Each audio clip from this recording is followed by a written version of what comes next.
دا آیت مبارکه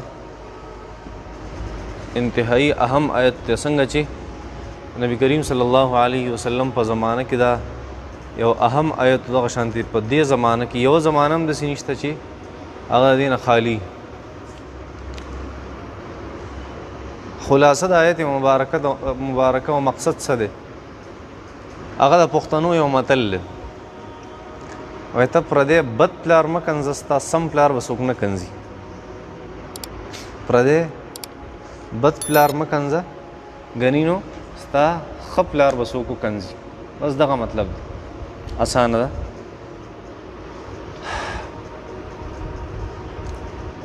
صحابه کرام رضی الله عنهم وایي کې سبا صحابه کرام داسې وو کله چې د کافرو خبره ونه منله د بت پرست قوم نبی کریم صلی الله علیه وسلم الټه مسخرې کولې په نبی علیہ السلام پورې.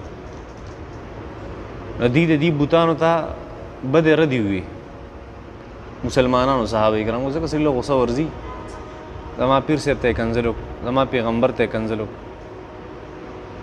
زما پیغمبر ته اته سپکو کته استهزاء پورې وکړه، ټوکې پورې وکړه، سړي له غوسه ورځي.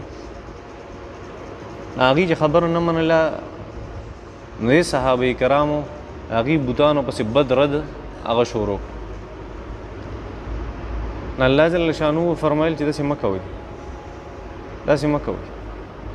تاسو د هغې غلطو بوتانو ته بدې ردې وایئ، هسې نه چې ستاسو سم خدای ته هغې څه وکړي کنځل وکړي چېرته. لکه دي خو ناپوهې دي او د حد نه تجاوز کوي په دې خبرو. دا مسله وه.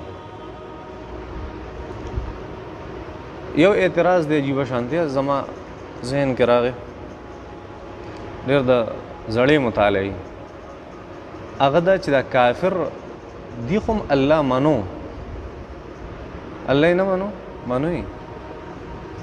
دهریان د الله انکار کوي، مشرکان خو د الله انکار نه کوي. مشرکان خو د بوتانو عبادت مونږ کوو چې هغه الله ته پرې نږدې شو، نو دی به الله ته څنګه کنځل کوي؟ دی خو د الله قایل وو، نو دی خو الله جل شانو ته کنځل نشي کولی. الله جل شانو فرمایي د دې خدایانو ته بدې ردې مه وایئ، ګینې ستاسو سم خدای ته به دي کنځل وکړي، چېرته بدې ردې به ورته ووایي.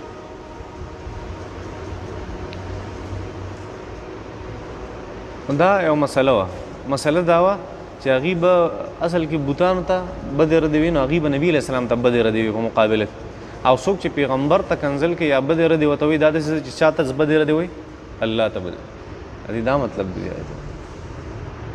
یا دا مطلب دی یا دا مطلب دی چې بعضې مشرکانو کې هم خلک داسې وي چې هغه انتهایي ضدیان خلک حق پسې تلل، په سمه لاره تلل د هغې کار نه و، بلکې صرف ضد او عناد د هغې کار و. نو داسې خلک هم پکې وي چې هغې به الله ته کنځل کول، و پکې داسې خلک. الله جل شانو فرمایي ولا تسبوا الذین، تاسو بدې ردې مه وایئ. سب اصل کې کنځلو ته نه وایي، سب کنځلو ته نه وایي، تسبو تاسو کنځل مه کوئ، نه. سب وایي بدو ردو ته، بدې ستغې خبرې کول. مونږ چې وایو یو قسم چې چا بېعزتي کول، سپکې سپورې ویل چاته، هغې ته وایي. کنځل خو جدا شی دی، جدا معنی. هغې دپاره شتم لفظ استعمالېږي په عربي، شتم، شتمه یشتمو. او دا سب دا څه ته وایي؟ دا بدې ردې ویل. الله فرمایي بوتانو ته بدې ردې مه وایئ، کنځل یې نه دي یاد کړي. ولا تشتمو، تاسو کنځل مه کوئ. ډېرې عجیبه خبرې امام رازي رحمت الله علیه دې آیت ته لاندې لیکلي. یوه خبره دا لیکلې ده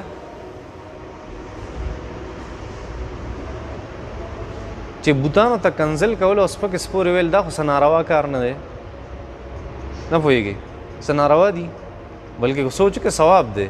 د هغې سپکې سپورې د بوتانو بیانول دا خو یو ثواب دی. نو ولې الله جل شانو مسلمانان منع کوي چې بدې ردې به بوتانو پسې نه وایي؟ امام رازي رحمت الله علیه یو فارموله ږدلې ده او بیا یې په هغې بحث کړی. فارموله دا ده چې کله ته امر بالمعروف او نهی عن المنکر کې، نو کله ناکله امر بالمعروف هم یو قبیحه کاری، غلط کار دی. امر بالمعروف هم غلط کیدی شي او کله ناکله نهی عن المنکر هم غلط کیدی شي. چاله ښه دعوت، چاله د ښه خبرې دعوت ورکول دا هم کله ناکله بدي. او کله ناکله خلک د بدو نه منع کول دام بدي. دا په کم وخت کې کله چې ستا د امر بالمعروف او د نهي عن المنکر نه دین اسلام ته نقصان رسی او یو غټ فساد تی جوړیږي، بیا به هلته امر بالمعروف او نهي عن المنکر هم نه کې. نه پوهېږې په دې باندې مسلمانانو کنزل کول بد کار نه کوو، او بل طرف ته د هغې نه یو غټ نقصان جوړېدو چې هغې به بیا چا ته کنزل کول، الله ته بیا کنزل نه ده فایده وکړه که نقصان یې نقصان زمونږ هم نه سترګې شته نه هم غوږونه شته نه هم عقل کار کوي. داسې مونږ ډېر کوو، خصوصا په خپل سیاسي سرګرمو کې. په څه کې؟ سیاسي سرګرمو کې یو سیاستدان لګي په بل پورې کنزل کوي، په بل پورې بدې ردې وي، کله څه پروپیګنډه کوي، کله څه د دې د وجې نه چې یو سیاستدان کله دا چلو کي د هغه ټوله ویلیو صفر شي، هغه د هیرو نه زیرو شي، د سوپر نه صفر شي، ختم. دا به کم وخت کې کله چې سیاستدان په چا پورې خبرې کوي. یاد ساته که ته چېرته سیاست کې چېرته سیاستدان دپاره دا مناسبه نه چې په بل سیاستدان پسې وکړي بدې ردې ووایي. نه پوهېږې په دې او نه لاندې یو کارکون له پکار چې په یو سیاستدان پورې بدې ردې ووایي. که ته بدې ردې وې هغه تا ته غلط ښکاري نو تا ته خو خپل سړی روغ ښکاري که نه، نو تا هغه بد سړي ته کنزل مه کوه، ګینې هغه به ستا سم سړی وکنځي. او د قرآن مجید دغه مطالعه دقه وي. او داسې وشوه مونږ وکته د کم خلکو سیاست هغه په ټاپ باندې هغه صفر ته راغی، د څه د وجې په بل پسې د خبرو کول دی چې خوله یې کوله وکړه د بل خلاف. نه، ته چې کله په میشن باندې روان یې که نه، نو بیا مخکې ځه، څو پورې چا خوله نه یي در اچولي هغې پورې څه مه وایه، په ارام کښېنه بس. چې کله چا وچېړلې نو بیا ته ریاکشن کوه، خو صرف دومره کوه څونه چې هغې وخت کې پکار دی او څونه چې هغې ایکشن باندې ریاکشن پکار دی، بس دومره کوه، سیوا نه. او دغه الله جل شانو ذکر کړي بل ځای کې چې الله جل شانو فرمایي که په تاسو باندې ظلم چا وکړو نو تاسو د هغې بدل والی، خو ولا تعتدوا پیغمبر چېرته تجاوز ونه کړي د حد نه سیوا. نه پوهېږې په دې باندې الله جل شانو دلته یو داعی له که دعوت ورکوي حق طرف ته، هغه ته هم د دې خبرې تذکره کوي چې یاد ساته ګوره په خپل دعوت کې د دعوت څه اصول دي، د خبرو څه اصول دي، د حق د ویلو څه اصول دي. او بار تاسو ته ما ویلو چې د حق خبرې څه اصول دي؟ درې. یو دا چې ستا خبره به هم حقي، روغه خبره به کوي. یو دا چې ستا طریقه به هم حقي، یو موقع به هم حقي. زموږ والد محترم رحمت الله علیه وفرمایل، او دغه امام اصبهاني رحمت الله علیه په یو ځای کې ذکر کړي، هر ځای کې څو حق هم نه وي، په هره طریقې هم نه وي، په هره موقع هم نه وي. مونږ وایي زه حق پویم، زه حق پویم، تاله یا د حق طریقه نه درځي. د حق ته ویلو دا مطلب نه چې ته په خولې پورې سپي وتړه، دا مطلب نه. د حق خپل یو انداز دین اسلام ښیي، د حق خبرې خپل یو موقع دین اسلام ښودلې ده. حق خبر هم یو حق چې دین اسلام ښودلې چې دا حق چې دا درې واړو کې تاله یو طریقه هم ستا مفقود دی، په درې اصولو کې یو قاعده هم ستا سره نه، یو اصل هم ستا سره نه، نو دا نور کارونه نشي کولی. ګینې ټول دعوت اسلام او دعوت دین او تبلیغ دین هغه به دې تباه کړی، دنیا به هم دې برباد کړي، آخرت به هم دې تباه کړي، هر څه به دې وران کړي. دې ته به انتهایي خیال کړي زه خو حق پویم، زه حق پویم، زه حق پویم. نه، حق دې ته نه وایي، د حق خپل اصول دي، د هغې مطابق خلک حق وایي. نه پوهېږې په دې باندې دلته الله جل شانو یو بل د دین اسلام د دعوت او بل سړي ته د حق خبرې کولو د هغې یو بله پهلو الله جل شانو ښیي. هغه پهلو دا چې الله جل شانو داسې نه دي ذکر کړي تاسو کنزل مه کوئ، څه وایي بدې ردې مه وایئ، بوتانو ته هم بدې ردې مه وایئ.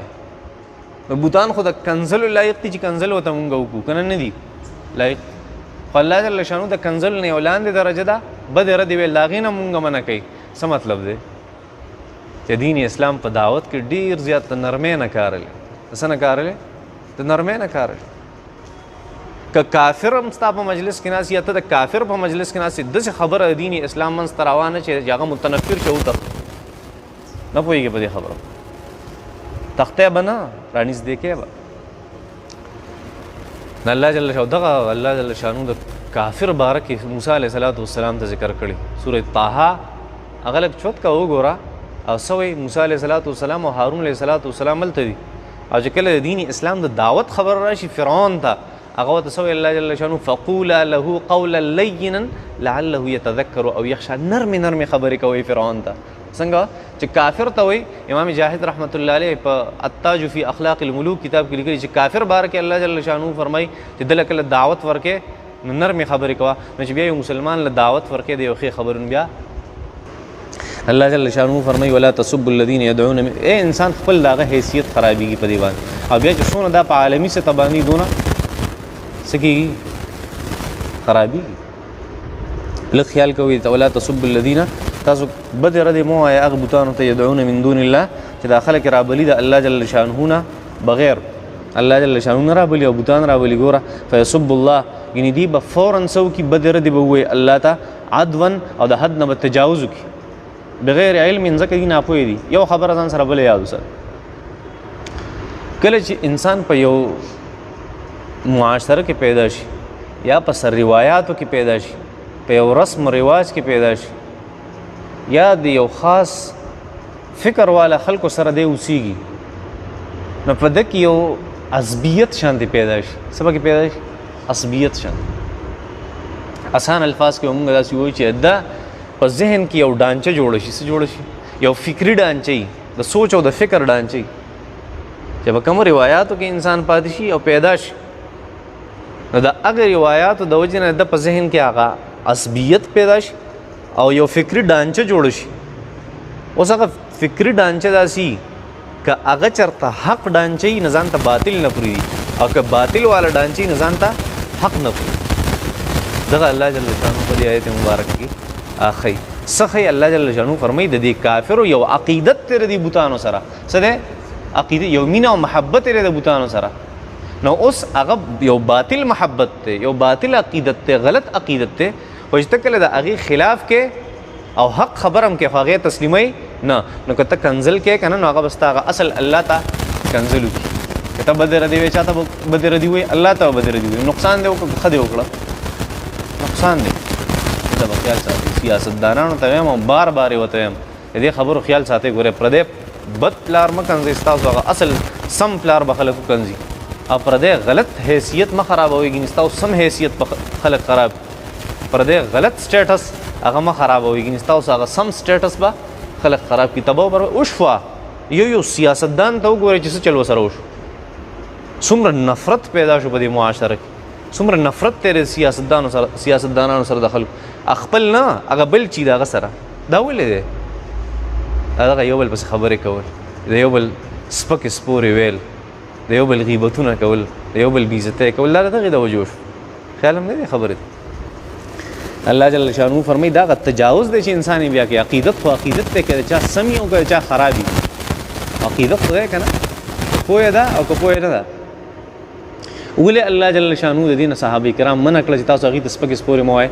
هغې چې کم کار کوي هغه جهالت دی، هغه حماقت دی. څه دی؟ حماقت. اوس که ته کنزل کې هغې ته نه، ته خو بد نه کوې، خو ستا د دې کنزلو د وجې او د سپکو سپورو د وجې به یو سلسله د جهالت شروع شي. څه به شروع شي؟ سلسله د جهالت به شروع شي، سلسله د بېوقوفتوب به شروع شي. الله جل شانه منع وفرمایي معاشره هغه داسې مه جوړوئ چې هغې ته خلک نسبت د داسې صفتونو وکړي چې هغه د حماقت صفت وي او هغه د جهالت صفت. داسې مه کوئ. الله جل شانه فیسب الله دی به کنزل کړي. دا عامو خلکو دپاره هم ده. عام سړي ته دا خبره کوي چې ستا پلار ښه سړی دی که بد سړی دی؟ ښه سړی دی که نه؟ ته د هغه پلار هغه غلط سړی دی هغه مه کنځه. یعنې ستا هغه روغ پلار چې په کور کې دی، ستا هغه ښکلی پلار چې ناست دی که نه، ته چې به ډېر نازېږي هغه به درله څوک وکنځي. الله جل شانه دغې سپکو سپورو د کنځلو نه منع کوي. مونږ کنځل به چاته نه کوي، داسې به نه کوي چې ستا بېعزتي په هغې معاشره کې داسې فساد کړي، داسې به نه کوي. نو عدوا په تجاوز سره بغیر علم، په ناخبرۍ کې، بې علمه. کذلک زینا، کذلک همدغه رنګې زینا لکل امة عملهم، دا د دې خپل عقیدت دی. زینا لکل امة عملهم، هر یو امت ته ما د هغې عمل ښایسته ښکاره کړی، که هغه غلط هم دی خو د هغې په ذهن کې دا ټیک دی. بس که د هغه پلار غلط هم دی خو د هغه په ذهن کې دا ټیک دی، که د هغه سیاستدان غلط هم دی نو د هغه په ذهن کې هغه ټیک دی. هغې ته کنځل مه کوه. ثم الی ربهم مرجعهم، ثم بیا الی ربهم، خپل رب طرف ته مرجعهم د دې واپسي ده. فینبئهم بما کانوا یعملون، بیا به الله جل شانه دوی ته وایي چې څه ټیک دی او څه غلط دي، څوک په حق او څوک په ناحقه، څوک په حق او څوک په باطله، څوک په سمه لار روانو څوک به باطله چا کفر کړی او چا حماقت او بېوقوفتوب کړ دا به الله جل شانو دې خلکو ته بیا وایي ښه او ښه بیا ورته ومن کان میتا فاحییناه وجعلنا له نورا یمشي به فی الناس كمن مثله في الظلمات ليس بخارج منها كذلك زين للكافرين ما كانوا يعملون صدق الله العظيم الله فرمای او من آیا هغه کس کان چې او میتن مړ فاحیناه پس موږ دې ژوندې کو وجعلنا له نورا وجعلنا موږ وګرځو له د دپاره نورا یو رڼا یمشي دې ګرځي به په هغې سره فی الناس په خلکو کې کمن مثله پشان د مثال د هغې کس دی فی الظلمات یا پشان د مثال د هغې کس کیدی شي فی الظلمات چې په تیارو کې وي لیسا نوی بخارج روتونکی منها دغې تیارو نه کذلک هم دغه رنګې زوینا ښایسته کړی شوی للکافرین د کافرانو دپاره ما هغه څه کانو یعملون چې دوی کوم اعمال کوي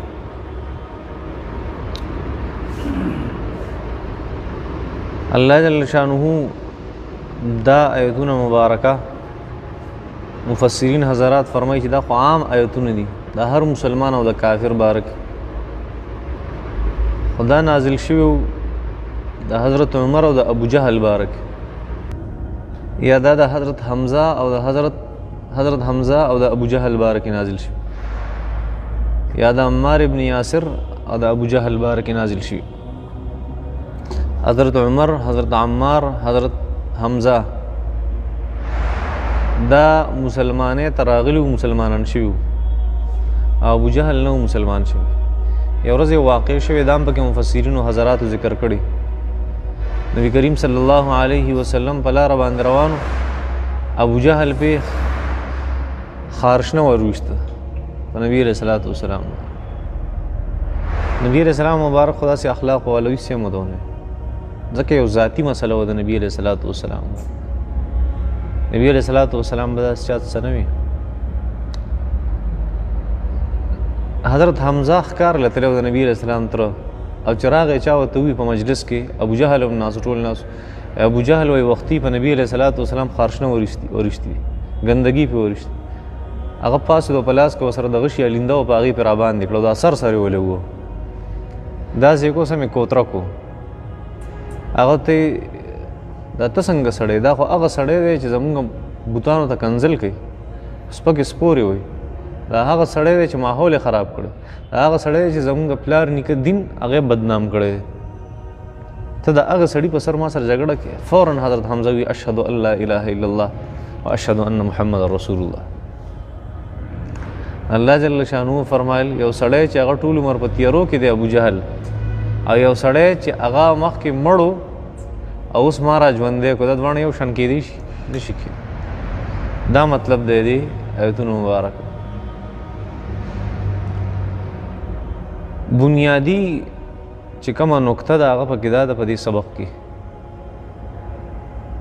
هغه زوړ سبق لږ راوالی چې کله انسان په غلط رسم و رواج کې غټ شي د کې یو قسم تکبر پیدا شي او د هغې تکبر د وجې دی یوه حق خبر هم نه تسلیموي ځکه که یو څیز د ته مخې ته راشي او هغه حقیقت وي یو څیز د ده مخې ته راشي هغه حقیقت وي خو دی په خپل لویۍ کې هغې انتها ته رسېدلی چې دی بیا د ده دپاره دا خبره منل چې کوم حقیقت دی او کوم حق خبره دا هم ناممکن شي یو قسم خیال هم نه دی خبره خپلې لویۍ راغستې لکه ابو جهل خپلې لویۍ راغستی و نو حق خبره د اخره پورې نه تسلیموله بلکې دونه په تیاره کې او دونه په جهالت کې او دونه په غلطه نقشه باندې روان شوی چې حق په خولی دو بیا به مې نه منم بلکې په آخري وخت کې خدا ویلو نبی علیہ السلام فرمایل چې یو د فرعون یو د موسی علیہ السلام د زمانې فرعون یو زما د زمانې فرعون دی خو زما د زمانې فرعون دا سخت دی د موسی علیہ السلام د زمانې د فرعون ابو جهل یادو نبی علیہ السلام ځکه فرعون چې کله غرقېدو ته ورسېدو او غرقېدو نو څه وی ما ایمان راوړی په هغې رب باندې په کوم رب باندې چې بني اسرائیلو ایمان راوړی فرشتې ولې د لخو خوله ډکه کړې وه اوس ته راوړو ایمان هلته زمونږ هغه یو کس پکې ناستو مونږ سره هغه وایي دې ظالم وایي فرشتو ته مړوالی و وایي فرشتو ته یې مړوالی و فرشتې راغلې خولې والا د لخو هغه ډکه کړه. نه فرعون په هغې اخري زنکدن کې بیا کلمه ووي خو د هغې اوسه فایده نه وه. زنکدن دی چې ته هر څه ویني بیا خو به خود بیا خو بیا ستا هغه د ادام راوړي خو بیا څه فایده یې نشته. نو الله ته خو ایمان بالغیب هغه منظور او مقبول دی چې تعالی الله نه دی لیدلی او ته ایمان راوړي. جنت او جهنم دی نه دی لیدلی ایمان راوړي. د مرګ فرشته دی لا نه دی لیدلی ایمان راوړي. مرګ دی لا نه دی لیدلی او ایمان راوړي. دغه ایمان مقبول دی. نو فرعون د موسی علیه السلام د زمانې ویلي چې ما په هغه رب ایمان راوړی الذي آمنت به بنو اسرائیل چې بنو اسرائیلو پې ایمان راوړي. او دا ابو جهل کله چې په جنگ بدر کې ماشومانو پې راباندې کړی او دوو کسانو معاذ او معوذ هغې پې راباندې کړه او سمې زخمي کو بس مرګ ته یې نږدې کړه خو سات یې نه ووتې او هر څه ورته ښکارېده ښه ټیک ټاک داسې پوهېدو په ځان باندې. عبدالله ابن مسعود رضی الله تعالی عنه راغی او په سر ورته ودرېد څنګه چللی وی وی ایمان راوړي که نه راوړي هغه ورته زما خبره واوروئ وی مخکې مې ورسره دونه بغض نه و د نبي علیه السلام سره اوس چې مې ورسره کم بغض پیدا شو اوس مې ورسره نور هم بغض پیدا زنکدنې دی.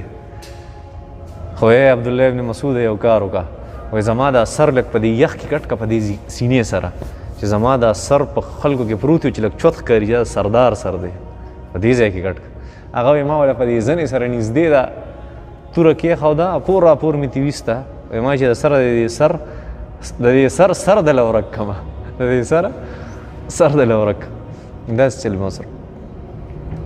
الله جل شانو فرمایي یو انسان نبی علیہ السلام دعا کړې وه یا الله دوه عمر دي دوه عمر ابن هشام دی ابو جهل خپل نوم یو او یو عمر ابن الخطاب دی. خدای په دې دوه عمرانو کې یو عمر مسلمان کې عمر ابن الخطاب مسلمان شو حضرت عمر عمر ابن هشام دا ابو جهل دا الله جل شانو د دوه مثال ذکر کوي یادلته. الله جل شانو فرمایي یو انسان هغه چې مخکې مړو مثال د مړو کافرو حضرت عمر رضی الله عنه خو چې بیا د مسلمان شو ما را ژوندی کړو او د سره یو رڼا وه د قرآن مجید چې هغې باندې به ده تک او دی به تلو او هغه رڼاګانې به د هغه نه خورېدې. آیا دا او ابو جهل یو شانتې کېدی شي؟ الله فرمایي نه دا یو شان نشي. ابو جهل ته خپل عمل هغه ښایسته کړی شوی خپل چې څه کول هغه ورته ټیک ښکارېده نو ټول ورته غلط ښکارېده. دا الله جل شانو ذکر کوي. او من کان میتن آیا هغه انسان چې هغه مړي او من آیا هغه انسان کانه چې و میتن مړ فاحیناه دی موږ را ژوندی کړو وجعلنا له نور یمشي به فی الناس او د دپاره موږ یو رڼا وګرځوله هغه رڼا په ذریعې سره به دی تلو په خلکو یې کمن مثله فی الظلمات آیا د ده مثال د هغې کس په شانتې دی هغې کس په شان کېدی چې فی الظلمات چې په تیارو کې لیس بخارج منها دی د هغې نه روزي کذلک زین للکافرین ما کانوا یعملون. دغه د کافرو یو چې دی ایمان نه راوړي بس دغې حالت دی چې دي ته د خپل عمل ښایسته کړی شوی او دی دغې عمل نه راوځي. یو بله خبره ځان سره یاد وساتو دلته الله ذکر کړي دي قرآن مجید ته رڼا ویلې د نور څه ویلي رڼا دا خبره یو سیټ تکې ده دې نه مخکې درته یو بله خبره تاسو ته مخکې ما ویلي چې یو انسان چې دا په سترګو باندې لیدل کوي ظاهري دې ته بصارت وایي او د زړه لیدو ته څه وایي بصیرت د سترګو لیدو ته څه وایي بصارت او د زړه لیدو ته څه وایي بصیرت. سترګو باندې د کتلو دپاره هم دوه څیزونه ضروري دي او په زړه باندې د کتلو دپاره هم دوه خبرې ضروري دي یعنی بصارت او بصیرت ته دواړو دپاره څو خبرې ضروري دي دوه. د سترګو دپاره دوه قسمه رڼاګانې پکار دي څو دوه. یو دا چې ستا دا سترګه ژوندی یو د سترګې رڼا پکار ده یو د بار د ماحول رڼا پکار ده. که د بار ماحول رڼا نه نو دا کار نه کوي خیال هم دی او که چېرته دې رڼا نه نو د بار رڼا فایده کوي نه کوي. د بصارت دپاره څو رڼاګانو ضرورت دی دوه. یو رڼا څه ده هغه بار رڼا ده یو هغه رڼا ده چې کوم د سترګو رڼا ده که په دې کې یو هم نه فایده نشته اوس د بصیرت دپاره هم دوه رڼاګانې هغه پکار دي. بصیرت چې په زړه باندې انسان لیدل کوي یو رڼا د هغې دپاره عقل پکار دی بل قرآن مجید پکار دی. دا الله جل شانو هغه دویم رڼا د بصیرت دپاره ذکر کړه وجعلنا له نور یمشي به فی الناس. حضرت عمر داسې سړی دی چې قرآن مجید ورسره دی او په دې فیصلې کې ګرځي نه رسوي په دې دا هغه دویمه رڼا د څه دپاره د بصیرت دپاره. او لومبۍ رڼا خو په حضرت عمر کې وه چې عقلمند انسان ځکه قرآن قبول کو. حضرت عمر رضی الله تعالی عنہ بارک امام بخاری رحمۃ اللہ علیہ روایت نقل کوي کان وقافا عند کتاب الله، کان وقافا ای کان واقفا عند کتاب الله. او دا حضرت عمر دا ودریدون کې و د الله د کتاب مخې ته. ایو ده کان وقافا عند کتاب الله، د ټول نه زیات سخت دین اسلام په معامله کې حضرت عمر او ټول نه زر ودریدون کې او ټول نه زیات ودریدون کې د الله د کلام مخې ته څوک حضرت عمر. څه مطلب دی د قرآن خبره براله بالکل به هینګ شو حضرت عمر رضی الله تعالی بله خبره نه ده. حضرت عمر رضی الله تعالی ولاړو په منبر باندې او خلکو ته جمعې خطبه ورکوله، خطبه وی حضرت عمر رضی الله تعالی واورخه ایو مسله رااله حضرت عمر ته پته ولګي رضی الله تعالی عنہ ته چې دا خلک چې کله ودونه کوي مہر ډیر زیات مقرروي، 50 تولې کاله او 80 تولې کاله او 80 تولې کاله. نو حضرت عمر صاحب په تقریر کې وی په جمعې په خطبه کې ولاړو چې خلک یاد ساتي دا مہرونه کم کوي، دا مہرونه کم کوي.